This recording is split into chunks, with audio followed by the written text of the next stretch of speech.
नमस्कार दोस्तों, बात करने वाले हैं आने वाले वीक में मार्केट कौन से अच्छे खासे लेवल्स हो सकते हैं जो कि बड़ी गिरावट से रोक सकते हैं।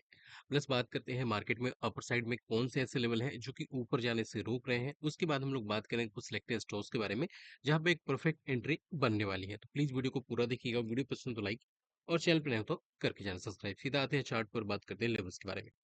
स्टार्टिंग करने वाले हैं अपने दोनों इंडाइसेस, जहाँ पे अगर बात करते हैं थर्सडे की, क्योंकि फ्राइडे को अपनी मार्केट बंद थी।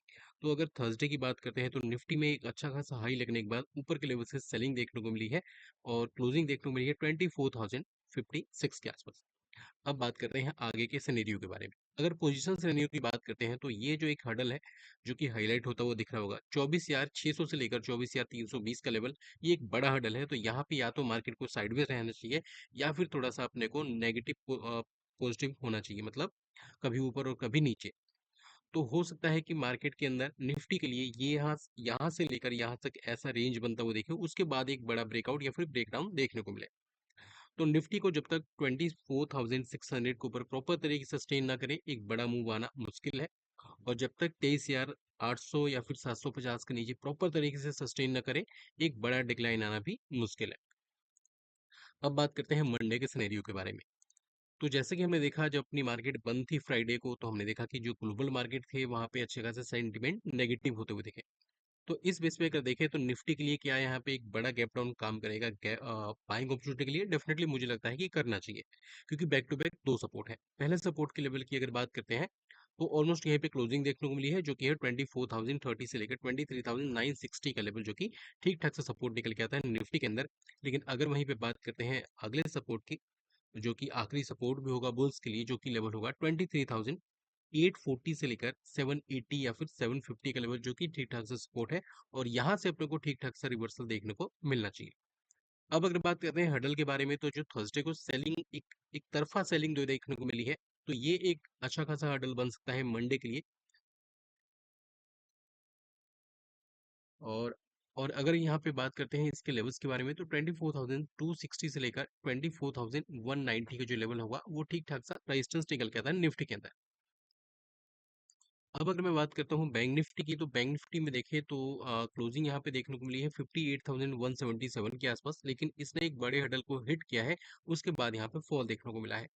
तो अब यहाँ पे बैंक निफ्टी के लिए 59,350 का लेवल एक अहम इंपॉर्टेंट लेवल बनने वाला है, जिसके ऊपर सस्टेन करने पे अगेन अपने को बुल रन देखने को मिलेगा। अदरवाइज थोड़ी सी प्रॉफिट बुकिंग देखने को मिल सकती है।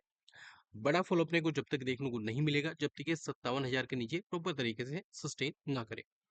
अब अगर बात करते हैं मंडे के सिनेरियो के बारे में, तो ये अभी का सपोर्ट है, जहाँ के आसपास यहाँ पे क्लोजिंग देखने को मिली है, जो कि होगा 58,125 से 57,960 या फिर 950 का लेवल।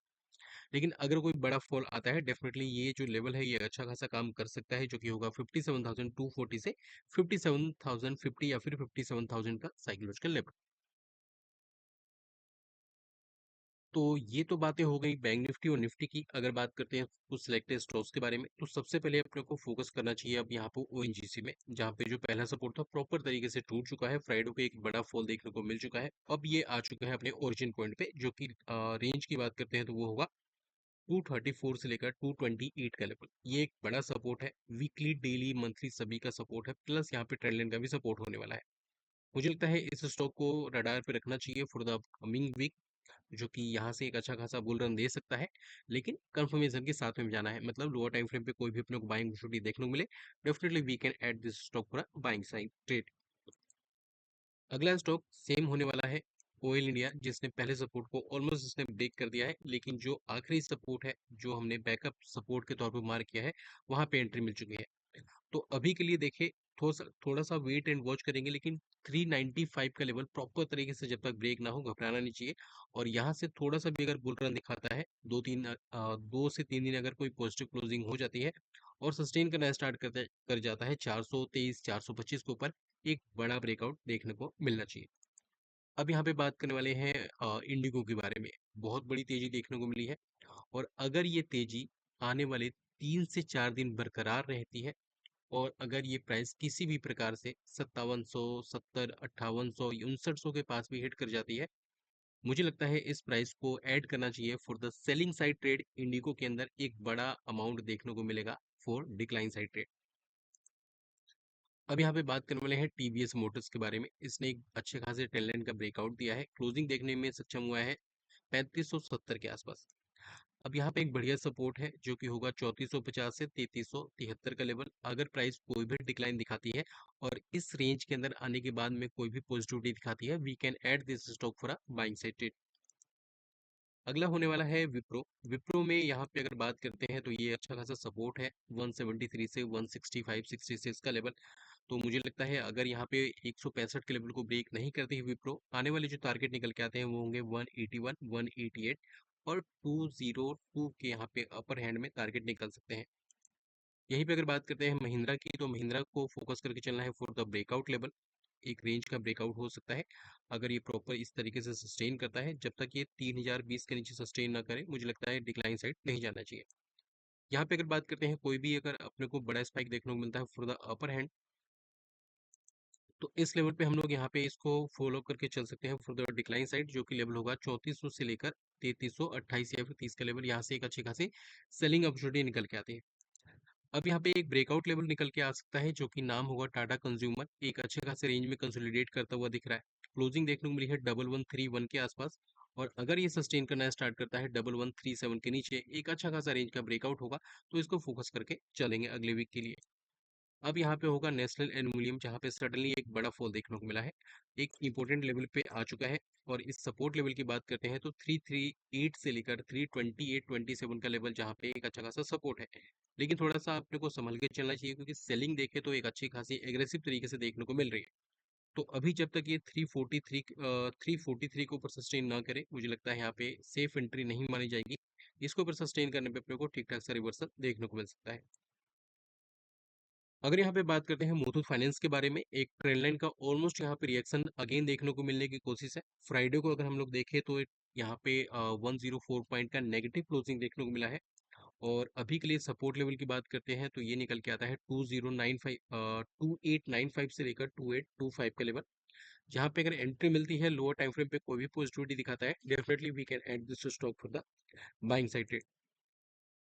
अगला स्टॉक होने वाला है बीईएल। बीईएल में एक बड़े ब्रेकआउट के बाद हमने देखा लास्ट के 3 दिनों में एक बड़ी सेलिंग देखने को मिली है। तो ये एक बढ़िया सपोर्ट है अभी भी, जो कि लेवल होगा 407 से लेकर 399 का लेवल। तो मुझे लगता है यहाँ पे थोड़ा सा फोकस करके चलना चाहिए, लेकिन थोड़ा सा caution के साथ में, क्योंकि सेलिंग यहाँ पे काफी एग्रेसिव तरीके से देखने को मिली है। थोड़ा सा वेट एंड वॉच करेंगे, और अगर कोई भी लोअर टाइम फ्रेम पे एक रेंज बना के ब्रेकआउट दिखाता है, we can add this stock for buying side. अगला स्टॉक होने वाला है पीआई इंडस्ट्रीज, जहाँ पे वहां से भी एक अच्छी खासी सेलिंग देखने को मिली है। तो अगर यहाँ पे सेलिंग और भी अच्छे तरीके से देखने को मिलती है, और इस रेंज के अंदर एंट्री मिलने के बाद में अपने को कोई भी पॉजिटिविटी दिखाता है, तो मुझे लगता है यहाँ से बाइंग अपॉर्चुनिटी निकल के आएगी, क्योंकि यहाँ पे वीकली, मंथली और डेली सारे सपोर्ट निकल के आते हैं, जो कि होगा 2580 से लेकर 2440 का लेवल। एमएफएसएल की अगर बात करते हैं तो यहाँ पे देखें तो एक अच्छा खासा रेजिस्टेंस है। और इस रेजिस्टेंस से मुझे लगता है कि अगर प्राइस अभी नहीं सस्टेन कर पा रही है, तो यहाँ पे आने वाले दिनों में एक बड़ी सेलिंग देखने को मिलेगी। 1611 की क्लोजिंग है, अगर सस्टेन करना स्टार्ट करता है 1598 के नीचे, तो आने वाले दिनों में अपने को 1554 1525 और हो सकता है 1475 के लोअर लेवल देखने को मिल सकते हैं। अभी के लिए देखें तो 1598 के नीचे अगर सस्टेन करता है, we can add this stock for a short side trade. Stop loss की बात करते हैं तो वो निकल के आता है 1670 का लेवल, तो अपने अकॉर्डिंग हम लोग यहाँ पे प्लान कर सकते हैं। तो यहाँ पे अगर बात करते हैं बीडीएल की, तो बीडीएल में देखें तो यहाँ पे एक अच्छा खासा हर्डल है, जिसको हिट करने के बाद प्राइस नीचे आने की कोशिश करती हुई दिख रही है। अगर ये सक्सेसफुल हो जाती है, या फिर कोई अपर हैंड में भी यहाँ पे एंट्री मिलती है, तो मुझे लगता है कंफर्मेशन के साथ में अपने को अभी सेलिंग के साइड में जाना चाहिए। अगर डिक्लाइन साइड में सपोर्ट की बात करते हैं तो 1320 से लेकर 1300 का ही पहला सपोर्ट होगा। और बड़े फॉल के केस में 1220 से लेकर 1175 तक ये स्टॉक फिसल सकता है। सोलर इंडस्ट्रीज, तो अगर यहाँ पे बात करते हैं, ऐसा लगता है कि यहाँ पे डबल टॉप बनने की तैयारी है। 18,880 या फिर 19,000 के साइकोलॉजिकल लेवल को हम लोग मान सकते हैं। जब तक ब्रेकआउट ना हो, अपने को बाइंग साइड नहीं करना चाहिए। लेकिन अगर लोअर टाइम फ्रेम पे आते हैं और यहाँ पे कोई भी सडन फॉल देखने को मिलता है, तो ये एक बढ़िया सपोर्ट रेंज होगा 17,015 से लेकर 16,800 का लेवल। तो इसको फोकस करके चल सकते हैं, क्योंकि अगर यहाँ पे सस्टेन करती है तो एक अच्छी खासी रिकवरी इंट्राडे में भी देखने को मिलेगी। नाम होगा सोलर इंडस्ट्रीज। अब यहाँ पे अगर बात करते हैं, यहाँ पे निकल के आता है जिंदल स्टील। लगातार यहाँ पे फॉल देखने को मिला। फ्राइडे को हमने देखा लगभग 30 पॉइंट का फॉल। क्लोजिंग की बात करते हैं तो 1059 के आसपास की क्लोजिंग। तो पहला सपोर्ट होगा 1050 से लेकर 1030 का लेवल, और अगला सपोर्ट होगा 1012 से लेकर 980 का लेवल। तो मुझे लगता है इन दोनों सपोर्ट को फोकस करके चलना चाहिए। यहाँ से जहां से भी रिवर्सल आता है कंफर्मेशन के साथ, डेफिनेटली एक बड़ा पुल बैक देखने को मिल सकता है। तो इस वीडियो का आखिरी स्टॉक होने वाला है आईसीआई बैंक। एक बड़े रैली के बाद में ऐसा लगता है कि अब ये डिक्लाइन की तरफ जा सकता है। अभी के टाइम में देखिए तो एक बड़ा हर्डल फेस करने के बाद थोड़ी सी सेलिंग देखने को मिली है। लेकिन अगर नेक्स्ट 2 दिन में कोई भी अपने को ऊपर के लेवल देखने को मिलते हैं और एंट्री अगर मिल जाती है 1404 से लेकर 1434-35 के बीच में, कोई भी नेगेटिविटी अगर यहाँ पे देखने को मिलती है, definitely we can add this stock for a selling cited.